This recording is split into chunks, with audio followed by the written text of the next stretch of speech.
Hey everyone, as always Jarek here, and welcome to one of the most common requested games I have gotten since August. You see, back in August I made a video of Homefront. It did pretty well, the sequel did better, but people were clearly interested. Well, people also really wanted to see Frontlines Fuel of War. Before I explain why I finally decided to make a video of this game, we need to thank today's sponsor. This channel's favorite sponsor is back. I say it's this channel's favorite because it's something I use on a day-to-day basis.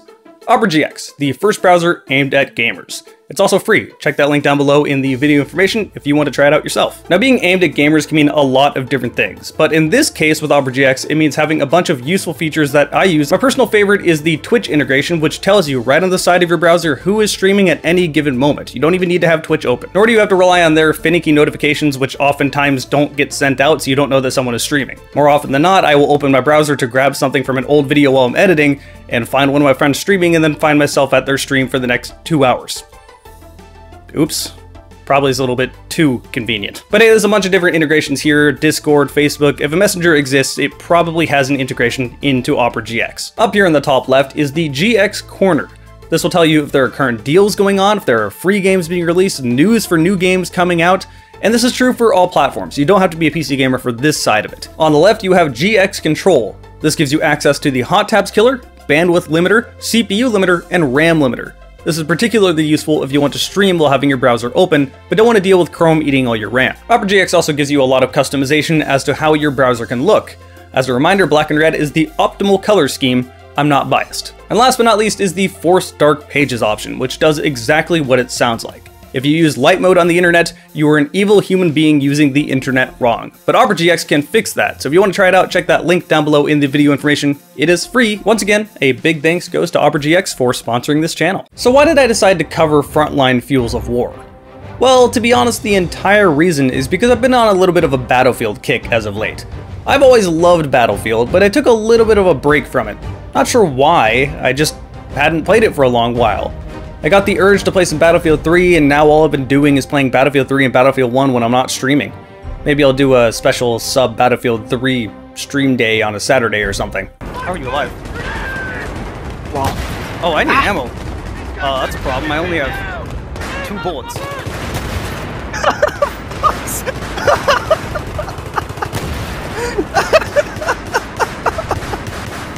What did bugs do?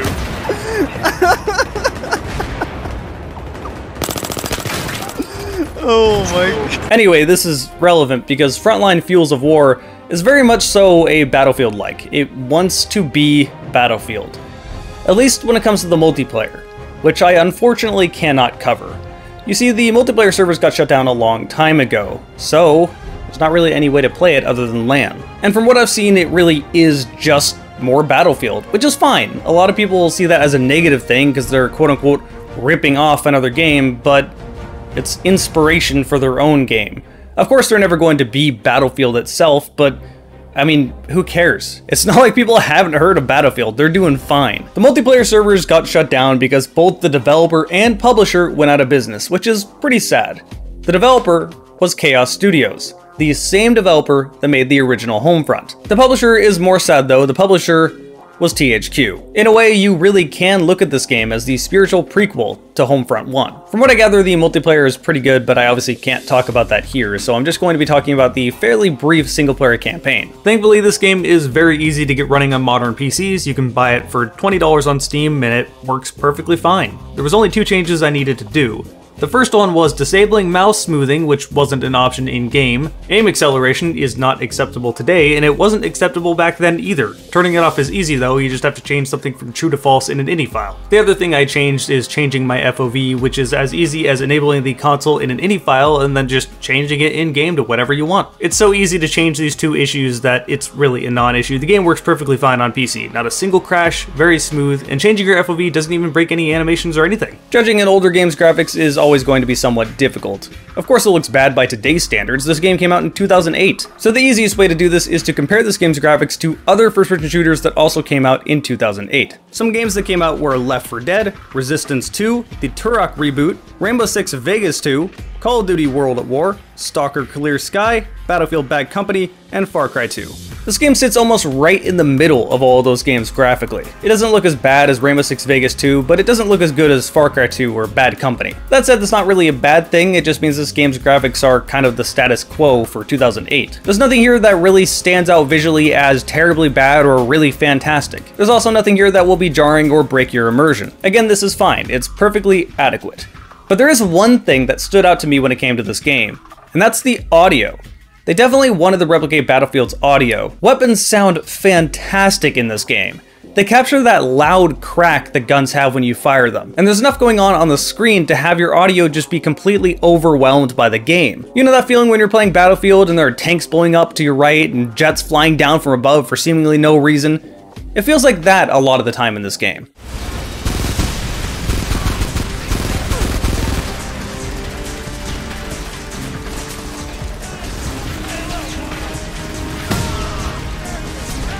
And I really do want to emphasize, the weapons sound really good in this game. I'll talk more about that later. I probably shouldn't be calling the graphics of this game mediocre, because although it doesn't look better than most games that came out at the time, the maps are bigger than most games that came out at the time. The scale of the maps are really more along the lines of Battlefield, so it deserves a little bit of leeway.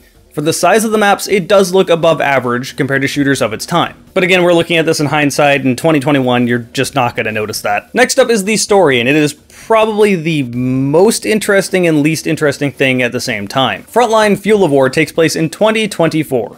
Back in 2008, this seemed like forever away, but it's just a few years away now. Pretty much the entire plot is told you in the opening cutscene and in the first level. There is a worldwide oil shortage. There's mass blackouts happening across the entire world, civil unrest. Everyone is desperate for oil. And there's one last oil reserve that everyone's fighting over. At the end of the first mission, you find yourself smack dab in the middle of World War III. On one side, there's the Coalition. Basically, this is NATO. On the other side, you have the Red Alliance between Russia and China. While this is more realistic than, say, Homefront, it's also not very realistic at all. But it's got a vaguely similar concept to the original Homefront game in tone. The problem is that it just didn't try a whole lot here. The story really is just an excuse to ferry you from one place in the Middle East to eventually up into Russia. The end of the game even sees you taking over a ruined Moscow. They even make it a note to point out that you were fighting plainclothes civilians that are forced to fight against their will. This is obviously tragic, but they don't really do anything more with that. They just kind of point it out. And at the end of this mission, sure, Russia has fallen, but there's plenty of reinforcements coming in from China, and you still have a lot more to do. Supposedly, there was DLC that was supposed to have you fight from the Red Army's side, but that ended up getting cancelled and never happened. There was also never a sequel, so we will not get the ending to this story. I am amazingly indifferent because the story was... I mean, it was fine, I guess. It's not like I was really enthralled by it or captivated. It just existed to push me to the next combat encounter. Now we move on to the thing that is most important to me, the gameplay. The gameplay in this game is actually kind of fascinating, because even though the multiplayer is clearly inspired by Battlefield, the single player feels more like a Crisis game on Battlefield maps. You have objectives you need to do on this map, but there's a clear linear progression you need to go to do those objectives, but the world is still semi-open, so you can kind of approach it in any way you want to. Like I said, it really does feel like Crisis, just military shooter Crisis. Does Crisis count as a military shooter? Kind of. You know what I mean. Anyway, these objectives basically all boil down to stand in a certain spot to cap this objective or blow something up. There's never really anything more to it, and the whole point of the campaign is just to give you a bunch of gadgets so you understand how they work before you jump into the multiplayer. It's also fairly short. It lasts around 4.5 hours, at least it did for me as I was streaming. And you know what? That's fine. If it lasted any longer, it would have overstayed its welcome. You will be fighting waves of the quote-unquote same enemy the entire time. However, the weapons they're using and the inclusion of vehicles makes it feel varied enough. The three main quote-unquote enemy types you'll be fighting are dudes with shotguns, dudes with assault rifles, and dudes with rocket launchers. I don't need to explain how you kill these guys, you just shoot them. Then you have tanks, helicopters, Humvees, vehicles that'll go down with rocket launchers, C4, stuff like that. Again, if you play Battlefield, you should know how this works. You don't choose your weapons like any other game. The way you choose your weapons is you pause the game, you click redeploy, which kills you, and then you can choose your loadout. A bit bizarre, but whatever. You can't choose specifically what weapons you want to use, they're all preset loadouts. You'll get about 4 or 5 in total. That's fine, they all have their purposes: standard assault rifle, stealth SMG, rocket launcher wielding person to take down vehicles, the sniper shotty loadout, which is clearly the best loadout in the game, especially since you can pick up rocket launchers everywhere. You know what, let's do that. Let's talk about the guns real quick. As I mentioned before, they sound really damn good.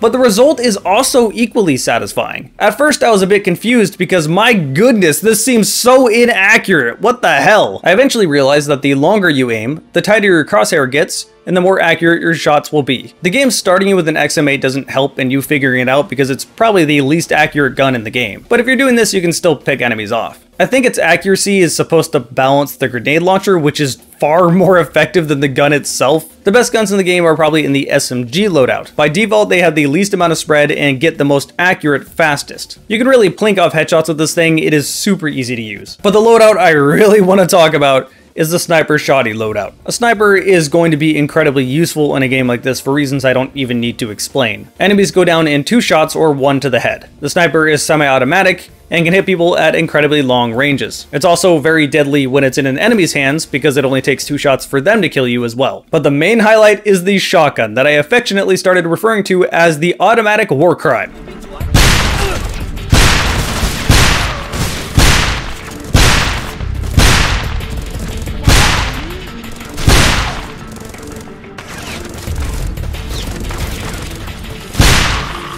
This thing hits like a truck, has way more range than it really needs to, and sounds like God's bathroom after an unfortunate night at Taco Bell. It really is just the most fun gun in the game to me. But you also get a lot of really fun toys to play around with.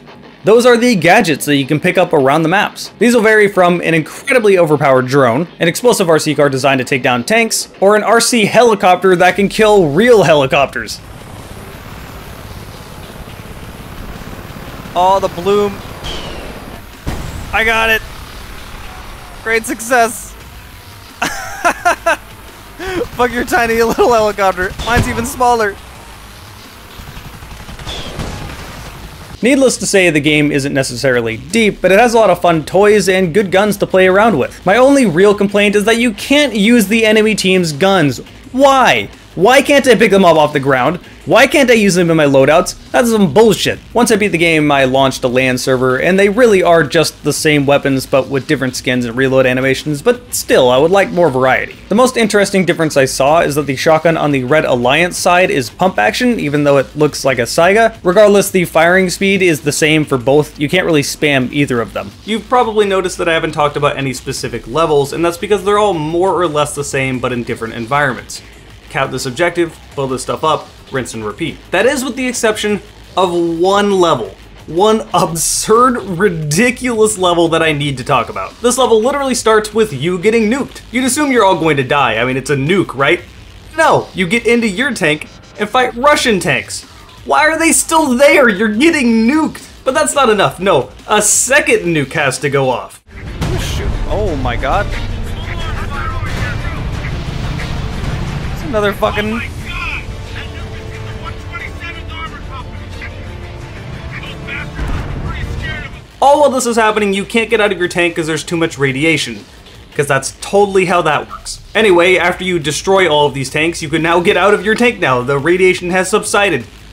That's not how that works. The combat isn't even really good, it's just mediocre tank combat, but I don't even care. This level is so absurd that I can't be mad. I just kind of have to love it. I don't even remember if you get to use any of the guns in this level either. Anyway, at this point I'm ranting about guns and I've literally told you everything about the single player in this game. It's not particularly deep and there's not even really a ton of content. It's a single player made for a multiplayer focused game, and for that it's actually fine. It's actually better than I was expected. It wasn't the best thing I had ever played, but I enjoyed it while I played it. I want to give a big thanks out to everyone that joined me while I was streaming. My Twitch is twitch.tv/JarekTheGamingDragon. If you subscribe, you get to see my videos ahead of time. And also another big thanks to AuberGX for sponsoring this video. Check that link down below in the video information to download it for free. Thank all of you guys for watching this video, and I'll see you next time.